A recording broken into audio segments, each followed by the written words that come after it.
अस्सलामुअलैकुम। मोहम्मद अज़हर सिद्दीक़ अपने programme political diaries के साथ हाज़िर ख़िदमत है।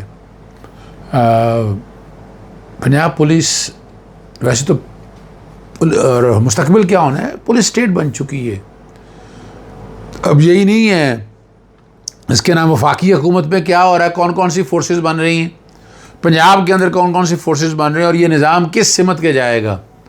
लग रहा है इस मुल्क को चलाने के लिए ये सारे मुख्तलिफ जो लोग हैं इस वक्त, और यहाँ कहा जा रहा है ये मुल्क कंगाल हो गया, लेकिन दूसरी तरफ आप जितनी तादाद में देखेंगे आप परेशान हो जाएंगे। पंजाब पुलिस स्टेट से कातिल स्टेट बन चुकी है, ये कहा जा रहा है। और उसकी वजह वो जो CCD जो है, बहुत से पुलिस मुकाबले हो रहे हैं। ये क्या मजाक बना लिया आपने? कोई पूछने वाला है? यहाँ अदालतें बेबस है, कुछ नहीं कर सकती अदालतें। लाहौर हाई कोर्ट के चीफ जस्टिस यानी क्या कर लेंगी आप जी? अभी तक आपने क्या किया है? आप बता दें क्या किया है अब तक आपने इंसानी हकूक के तहफ़्फ़ुज़ के? मैं लेके गया था पिटीशन आपके सामने, जब जेलों के अंदर तशद्दुद हो रहा है उसके हवाले से मैंने लगाई थी, वो रिपोर्टें मांगनी थी, कहाँ है वह? जेल में सहूलियत देने के हवाले से बात मैंने की तो वो कहाँ गई? इंसानी हकूक के तहफ़्फ़ुज़ के लिए यानी यहाँ तो अब दरख्वास्तें ही नहीं लगा सकते। यानी डर डाला हुआ है जुर्माने का कि आप आए ही ना, पब्लिक इंटरेस्ट से कोई पिटीशन फाइल ना करें यहाँ पर। आज वो आपने कल देखा है जी जस्टिस साहिबा ने वो एक नोटिस लिया है, बुलाया है, वो क्या कर लें, क्या होगा? मैं मेरे से ज़्यादा आप लोग जानते हैं। मरीम सफदर और उसकी हुकूमत का दावा है कि पंजाब पुरअमन हो चुका है। पुलिस में नया बनाया गया CCD अब तक 500 से ज़्यादा जो कहा जा रहा है कि मुबीना मुलजमा को मावरा अदालत कत्ल कर चुका। मेरे पास खबर नहीं, लेकिन मैंने डाटा ये लेना है कि कितने हो चुके हैं। और 24 न्यूज़ बता रहा है कि पंजाब में 851 पुलिस एनकाउंटर में 401 क्रिमिनल मारे गए हैं। 401 के अलावा 546 ज़ख्मी हुए, उन्होंने तहवील में ले लिया गया। ये खबर 25 जून इस साल नशर की गई थी। 2017 में मुदस्सर नामी शख्स को बच्ची से ज्यादती के इल्ज़ाम में कसूर पुलिस ने जाली पुलिस मुकाबले में मार दिया था। 1 साल तक उस वक्त के DPO मौजूदा IG इस्लामाबाद अली नासिर रिजवी फौरी इंसाफ करने वाले हीरो बनकर घूमते रहे। 2018 में पता चला कि असल मुलजिम मुदस्सर नहीं बल्कि इमरान ज़ैनब कत्ल वाला था और बेगुनाह मुदस्सर पुलिस की हीरोगरी का निशाना बन गया। ये जो बातें सामने आ रही हैं। 1 साल तक मुदस्सर के अहले खाना मुँह छुपाते फिरते रहे। और पंजाब पुलिस में चंद रोज़ कबल कायम होने वाले क्राइम कंट्रोल डिपार्टमेंट के मुबीना पुलिस मुकाबलों में 7 दिन में 11 मुलजिम हलाक हुए।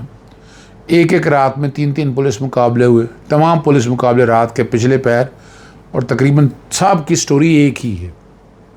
मारे जाने वाले मुलजिम जिस्मानी रिमांड पर थे, इल्ज़ाम उनके साथियों पर डाला गया और गुज़श्ता हफ्ते भी मारे जाने वाले तमाम मुलजिमों की कहानी एक ही थी। इस CCD के मुतल्लिक़ कल लाहौर हाई कोर्ट की चीफ जस्टिस ने रिमार्क्स दिए थे कि गोली कितनी समझदार है कि पुलिस एहलकार या गाड़ी पर नहीं लगती, गोली अपने टारगेट पर ही लगती है। जवाब देना होगा, इंसाफ नहीं दे सकेंगे ना। रब की सिफत दोस्त दो, रब की सिफत अल वकील और अल आदिल हो। अगर इंसाफ नहीं दे सके क्या कर लेंगे? या ना आखिरत का डर है ना खौफ है किसी को यहाँ पर बैठ। अगर खौफ होता तो ये हाल हो रहा होता। सिर्फ एक पाकिस्तान तहरीक इंसाफ को कॉर्नर करने के लिए सिस्टम का सत्यानाश कर दिया, इस निज़ाम को खोखला बना दिया आप लोग। कौन चीखे मारेगा? अब मेरे जैसा बंदा भी कब तक बोलता रहेगा? और जुलाई को human right commission of Pakistan अपनी तारीख का सबसे गैर मामूली और गैर रवायती बयान जारी किया। बयान में कहा गुज़श्ता चंद महीनों में HRCP को मन माने गैर कानूनी और बिलाजवाज़ इक़दाम के एक सिलसिले का सामना कर रहा है, जिसमें इदारे को अपनी सरगर्मियों की मौसर अंजामदही में मुश्किलात दरपेश हैं। बयान में तफसीलात से बताया गया था किस तरह खुद को सिक्योरिटी इदारों का नुमाइंदा ज़ाहिर करके अफराद HRCP के अमले को हरासा और खौफजदा करते रहे। और बयान में मज़ीद ये भी कहा गया था हम मकाम पर जोर देते हैं कि वो अंजुमन साजी इज्तिमा और इज़हार की बुनियादी आज़ादी का एहतराम करें और यकीनी बनाएं कि इंसानी हकूक़ के दिफा कार इंतकामी कार्रवाई या बेजा मुदाखलत के खौफ के बगैर कर सकें। कौन सी कितनी इंसानी हकूक़ की बुनियादी हकूक़ की तहफ़्फ़ुज़ की तंजीमें हैं कहाँ हैं आसमा जहांगीर फाउंडेशन या बाकी इदारे जो ह्यूमन राइट्स के हवाले से बड़ी बातें उठाते हैं? मैं तो जितना उठाता रहा हूँ, मैं तो उठाता रहूँ। आज भी मेरे बारे में लिख लें, सर्च कर लें, गूगल पे कर लें, AI पे कर लें, चैट GPT, तो कम से कम जितना भी मैं कर रहा हूँ काम, मैं कोई बहुत बड़ा काम नहीं कर रहा, लेकिन मेरी जितनी कोशिश होती है वो तो मैं करता रहता हूँ और आवाज़ में उठाता रहता हूँ। मेरा काम तो आवाज़ उठाना है, आगे क्या होना है ये मेरे बस में नहीं है, लेकिन मैं आवाज़ ज़रूर उठाता हूँ। हाँ, पिछले दिनों से नाक पे चोट थी, मैं शायद कोई मामला नहीं उठा सका, लेकिन ये पुलिस मुकाबले वाले मामले में मैं अब आगे आऊँगा और ये मामला मैं लेकर जाऊँगा और कोशिश करूँगा कि इसको मंतकी अंजाम तक पहुँचाऊँ। नायब वज़ीर आज़म और वज़ीर ख़ारजा इसहाक़ डार इसराइल के हमलों में 58,000 से ज़्यादा फ़लस्तीनी मारे जा चुके हैं, जिनमें ज़्यादातर ख़वातीन और बच्चे हैं। अक़वाम मुत्तहिदा कौंसिल की करारदादों, दोहरे मेयारात और इंसानी हमदर्दी के असूलों की सियासत ने इसके साख और तासीर को ख़त्म कर दिया। फ़लस्तीन में पेश आने वाले सानियात और जम्मू और कश्मीर में भारत का नाजायज़ कब्ज़ा जो है ना, इस लानत की वाज़ेह मिसाल है। ग़ज़ा में लोगों की तवील तकलीफ़ एक मुनसफ़ाना और देर पहल की फ़ौरी ज़रूरत की वाज़ेह यकीन दहानी बनी हुई। क्या हम वो कर सकें? नहीं कर सकते। CCD के बाद मरीम सफदर की एक और पुलिस आ रही है, एंटी नारकोटिक्स, और उनका ये कहना है कि तरबियत याफ्ता स्पेशल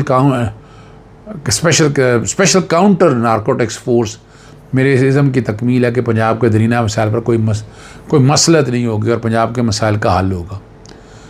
ये फोर्स न सिर्फ मनशियात फरोशों के खिलाफ एक्शन करेगी, बल्कि पंजाब भर के गली मोहल्ले में जो कौम के नौजवान हैं जहर बनने की कोशिश कर रहे हैं, उन्हें चुन चुन कर पंजाब से पाक करेगी। पता नहीं ये कैसे होगा। हमारी तो आंखें थक गई हैं, चुंधिया गई हैं, कोर्टों में जाकर कोशिश करके हम तो नाकाम हो गए हैं। चलें कोशिश करके देख रही हैं, लेकिन ये जगह जगह जो फोर्सेस बन रही हैं ये कोई अच्छा कदम नहीं है। पहले कोई रेगुलेटरी एनफोर्समेंट अथॉरिटी बना दी, अब ये एक अथॉरिटी बना दी है। वफाकी सतह के ऊपर अब कितनी अथॉरिटियाँ आपने देख ली हैं, आपके सामने वो आ चुकी हैं। अगर ये इसको इस तरह करने वाली बात है ना, मावरा अदालत के हवाले से सवाल तो उठ रहे हैं इनके ऊपर ना, और बड़ी बातें हो रही हैं, बड़े सवाल उठ रहे हैं, उसका जवाब कौन देगा?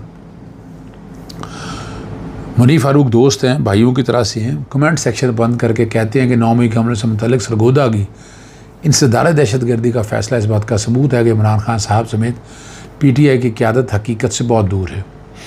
जहाँ 9 मई के हमलों के असरात तारीख़ी थे, वह रद्द-ए-अमल भी गैर मामूली होना फितरी है, और हुकूमत के मुताबिक आज का फ़ैसला मुकम्मल तौर पर कानूनी बुनियाद और ठोस शवाहिद की बुनियाद पर दिया गया। पर लेकिन तारीख़ यही बताती है कि रास्ती बरहमी की अगर दलील और कानून हमेशा बेबस हो जाते हैं, और उनके सामने की बात हो रही है। शायद मेरी बात कुछ लोगों को अच्छी न लगे, मगर इमरान खान साहब और PTI के पास 9 मई के हमलों की ज़िम्मेदारी और माफ़ी के अलावा कोई और रास्ता नहीं है। बज़ाहिर ये बात नज़र आ रही है। हालांकि इमरान खान साहब बातें वाज़ेह तौर पर कर चुके हैं और एक एक चीज़ सारी सामने रख चुके हैं, लेकिन कौन करेगा, कौन देखेगा? खैबर पख्तूनख्वा असेंबली के किसी एक रुकन ने भी अपना वोट खुद पोल नहीं किया। ये बातें बड़ी खुल की हो रही हैं और बहुत से लोग ये बात कर रहे हैं। मैं हमारे सन एक प्रोग्राम में बैठा हुआ था, अरकान अपने वोट की पर्ची वोटिंग हॉल से मुतासिल कमरे में मौजूद किसी शख्सियत को देते थे और वोट पर टिक करते थे, और हर मेंबर अपनी पर्ची उनके हवाले करता और पहले मामले की पर्ची लेकर पोल करके आता। ये नहीं, ये बातें अब हो रही हैं। असदूर ने भी खुल के ये बातें कही हैं, ठीक है ना जी। आफिया सिद्दीकी के बारे में अब खुल के बातें हो रही हैं कि उसको जो है ना साबका फ़ौजियों ने हवाले किया। ये बातें अब खुल के हो रही हैं। इसकी हकीकत क्या है पता नहीं। जो कोई भी सामने है, क्वेश्चन तो है कि आफिया सिद्दीकी को हवाले किया गया, कानूनी तौर पर नहीं हवाले किया गया, जिस तरह भी हवाले किया गया, जहाँ से भी हवाले किया, सवाल उठेंगे, जवाब देना होगा, और जवाब देने के लिए देखते हैं हम जवाब